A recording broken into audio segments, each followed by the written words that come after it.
Trump और अमेरिकी अधिकारियों के ईरान के आंतरिक मामलों पर टिप्पणियों को लेकर कड़ी निंदा की है। उन्होंने एक्स पर पोस्ट कर कहा है कि अमेरिका का गैर जिम्मेदाराना रवैया जो ईरानी राष्ट्र के प्रति उनकी जिम्मेदारी को दर्शाता है, ये राष्ट्रीय संप्रभुता के सम्मान से संबंधित संयुक्त राष्ट्र चार्टर और अंतर्राष्ट्रीय कानून के मूलभूत सिद्धांतों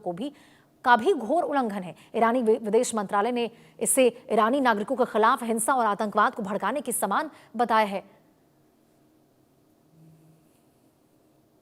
आपको बता दें, यहां पे हस्तक्षेपों के लंबे इतिहास को याद करते हुए ईरानी विदेश मंत्रालय ने कहा कि हम उनके राष्ट्र के प्रति चिंता के दावों को पाखंड मानते हैं, जिनका उद्देश्य जनमत को गुमराह करना और ईरानियों के खिलाफ किए गए असंख्य अपराधों को छुपाना है।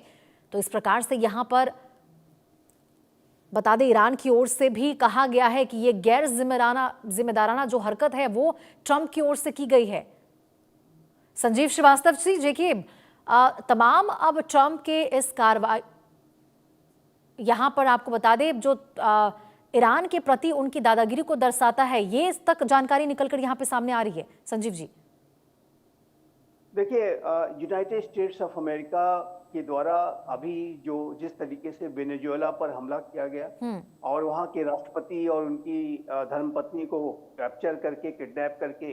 अमेरिका के जो सोल्जर्स हैं वो ले गए, और अब राष्ट्रपति डोनाल्ड ट्रंप जिस तरीके से ईरान में भी इसी तरीके की धमकियां दे रहे हैं, ये विश्व के जो एक डेमोक्रेटिक रूल्स बेस्ड ऑर्डर के लिए और विश्व की जो व्यवस्था, जो यूएन लेड जो चार्टर के आधारित जो विश्व व्यवस्था बनी थी, उसके लिए ये अच्छी सोच नहीं है, अच्छा अप्रोच नहीं है, अच्छे डेवलपमेंट्स नहीं है। और इस तरीके का जो इंटरफेरेंस यदि किसी राष्ट्र के आंतरिक मामलों में महाशक्तियों के द्वारा किया जाता रहा तो जाहिर है कि ये पूरे विश्व में अस्थिरता को जन्म देगा, और ये पूरे विश्व की जो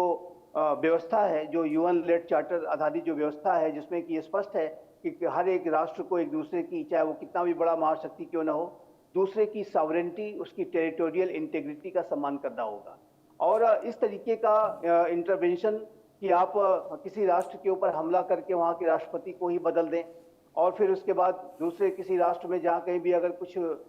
संकट है वहाँ पर भी धमकियां दें कि हम सीधा वहाँ पर हमला कर सकते हैं, तो आखिर फिर ये सॉवरेनिटी और टेरिटोरियल इंटीग्रिटी जैसे जो मूल्य हैं, जो लोकतंत्र के जो मूल्य हैं, जो एक रूल्स बेस्ड ऑर्डर की बात अंतर्राष्ट्रीय समुदाय में कही जाती है, अमेरिका उसकी जो समय समय पर जगह जगह दुहाइयां देता है, आखिर उसका क्या मतलब हो जाएगा? यदि इसी तरीके का इंटरवेंशन करने का जो ट्रेंड्स अमेरिका दिखाता है तो कल को चाइना ताइवान के ऊपर भी हमला कर सकता है, और फिर अमेरिका उसको किस आधार पर रोकेगा? बिल्कुल बिल्कुल संजीव जी, क्योंकि देखिए विश्व स्तर पर यहाँ तो तमाम देशों के बीच तो युद्ध, यहाँ पे युद्ध की स्थितियां तो बनती नजर आ ही रही है। ये इसको वर्ल्ड वॉर 3 तो नहीं कहेंगे, लेकिन फिर भी जिस तरह से कार्रवाइयां की जा रही है ट्रंप की ओर से हो, यहाँ पे रूस और यूक्रेन के बीच में चल रहा है, तो तमाम विश्व स्तर पर जो लड़ाइयां हैं वो तो देखने को मिल ही रही है, और ऐसे में संकट और भी गहराता जा रहा है कि और भी जो देश है उनके बीच में भी इस प्रकार से संकट देखने को मिल सकता है। देखिए, अगर इसी तरीके के ट्रेंड्स जारी रहे और इस तरीके से अगर रूल्स बेस्ड ऑर्डर को लगातार वायलेट किया जाता रहा और सारे नियम कानूनों को धता बताते हुए सिर्फ ताकत के बल पर ही अगर सारे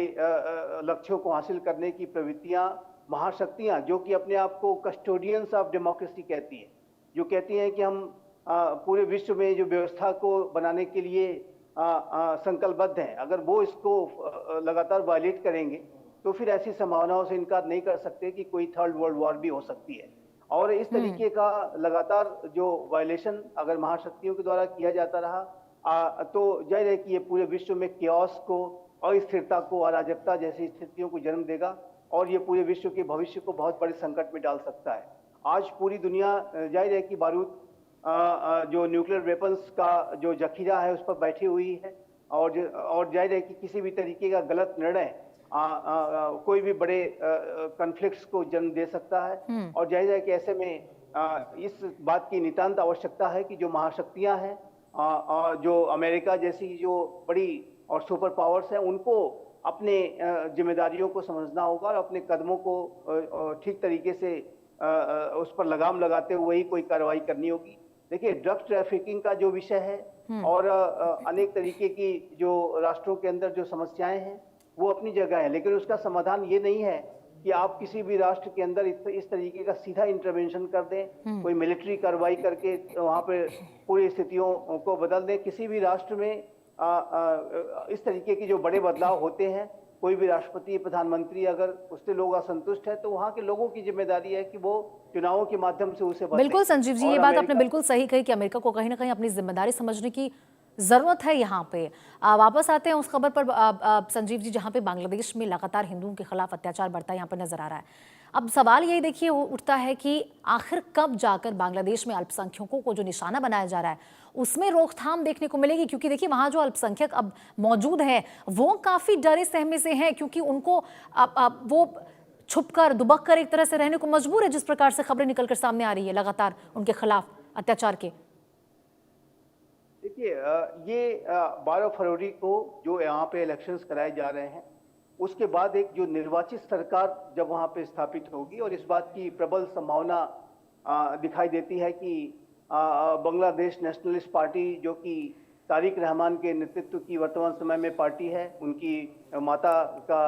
खालिदा जिया जी का देहांत हो चुका है, तो ऐसे में इस बात की प्रबल, और अवामी लीग चूंकि इसमें इस इलेक्शंस में कंटेस्ट नहीं कर पा रही है, अवामी लीग को के ऊपर प्रतिबंध लगाया गया है। शेख हसीना भारत में मौजूद हैं, भारत में उन्होंने शरण ले रखी है, तो ऐसे में इस बात की प्रबल संभावना दिखाई देती है कि बीएनपी बांग्लादेश नेशनलिस्ट पार्टी और जिनके एक नेता तारिक रहमान है वो अपनी सरकार बनाएंगे। और जिस तरीके के अभी तक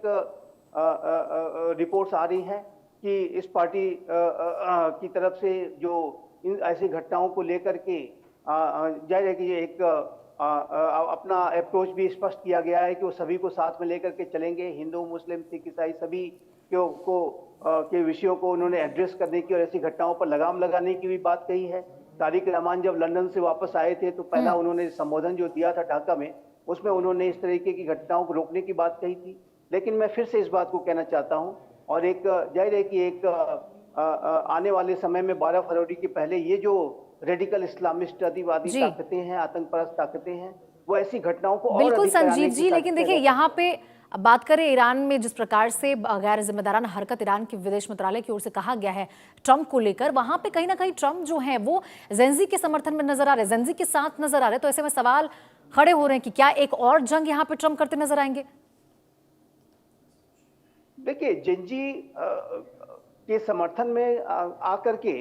इस तरीके का अप्रोच दिखाना कि हम कोई मिलिट्री एक्शन ले लेंगे, ये मेरा मानना है कि ये अप्रोच रिस्पांसिबल अप्रोच नहीं है। जेंजी के का हर एक राष्ट्र के अपने जेंजी होते हैं, अपने युवा होते हैं, और अपने उन युवाओं के अंदर एक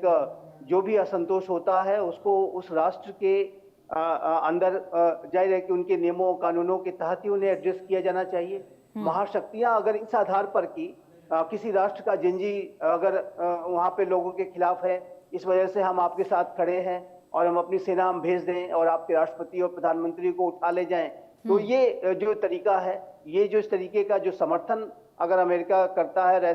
अगर ऐसे एक्शन भविष्य में ईरान में भी लेता है, तो जाहिर है कि और पूरे इंटरनेशनल जो ग्लोबल ऑर्डर है बिल्कुल डिस्टेबलाइज करेगा। बिल्कुल यहाँ पर देखना